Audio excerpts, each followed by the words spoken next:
Hey, welcome back to the channel. I hope you're doing really well. Let's use the Marshall DSL today and try and capture Metallica's Kill 'Em All tone. So I don't know a whole lot about the production of this album other than it's just a classic Marshall tone, and they used James's JCM 800, which was later stolen. They both used Gibson Flying V's. James's was a fake, but I think at this stage the pickups were just stock in those guitars.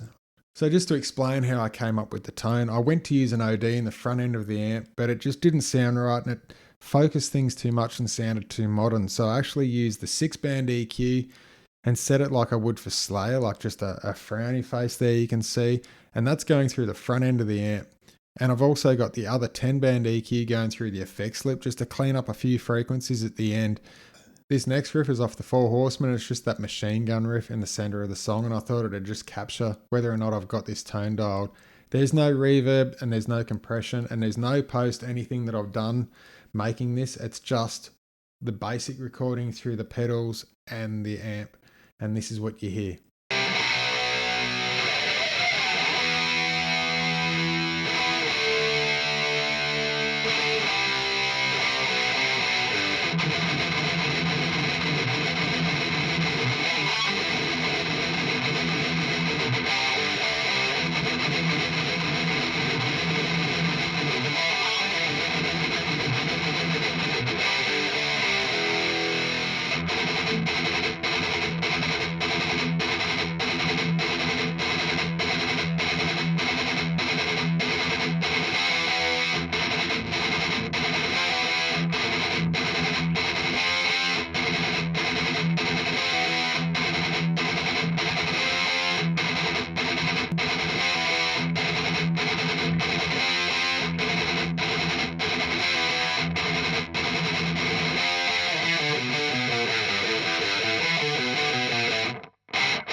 Working out the tone for this, it's got a fair bit going on in the 200 hertz region in the low mids, and then it's got it's picking back up around the 2K to 8K range, just to give it that real shimmer on the top.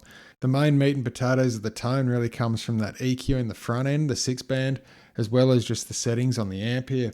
What I did essentially was just take a little bit out of the mid-range and use pretty much the presence and the treble and played them off against each other to try and get that right amount of bite and aggression out of it. The bass is wound back a little bit and the gain's wound back, as you can see, just because the front end of the amp's been pushed so hard by the EQ. It all just seems to balance and you get this old school sort of thrash tone. I'm using the V30 cab in the corner and the mic placement is about 1.5 inches off the center cap.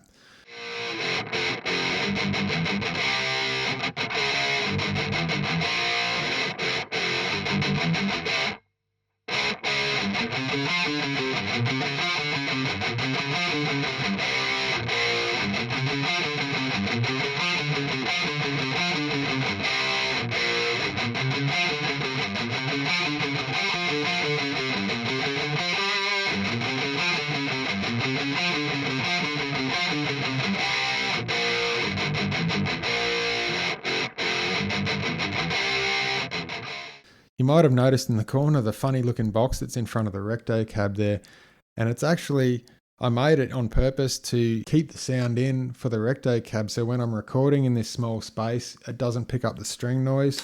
So this is the sound that I hear in the room with the ISO cab.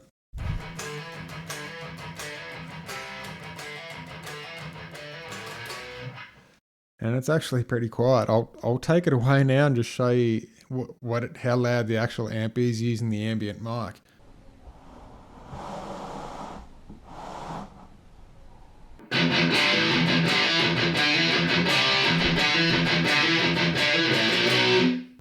So rundown with it, just the way it works. It's actually quite heavy, but you can see in there I just made a box and cut foam and stuck foam on the inside of it all and cut it out so it snugly fits.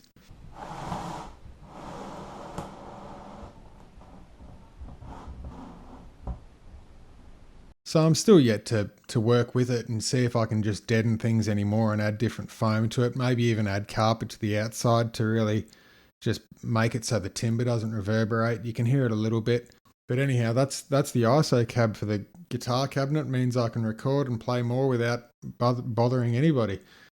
This next riff, Phantom Lord, it's actually a really technical sort of thrashy riff that I used to play a lot simpler than this, but anyway, hope you enjoy it.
A standout to me about this album is it's just really exciting, and the guys knew they were onto something really good, and No Remorse sort of captures that. It's a really good riff.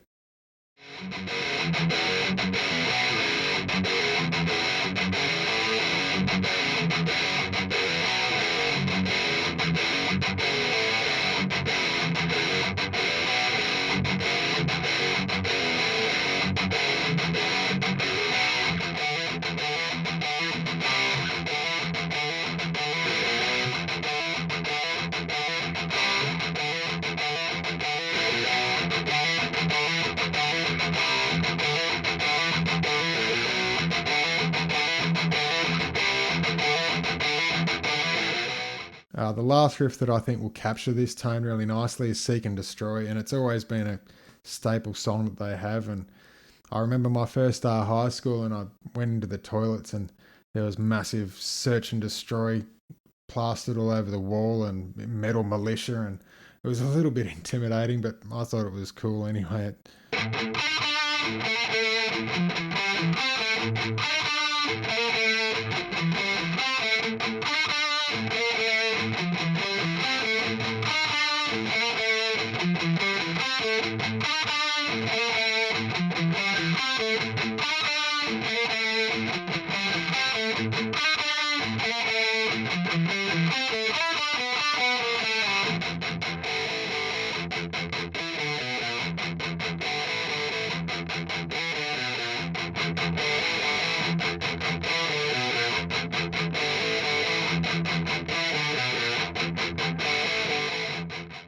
So that brings us to a close, guys. Really hope you enjoyed it. It was a lot of fun making this track, and really there's no effects at all used apart from what I've just shown you. There's no post-processing, nothing like that. It's just a basic guitar into the amp and a few EQ pedals, and that captures it beautifully. It's a really great amp, and it's so versatile. It's a lot of fun making these, and I'll see you next week, and take care.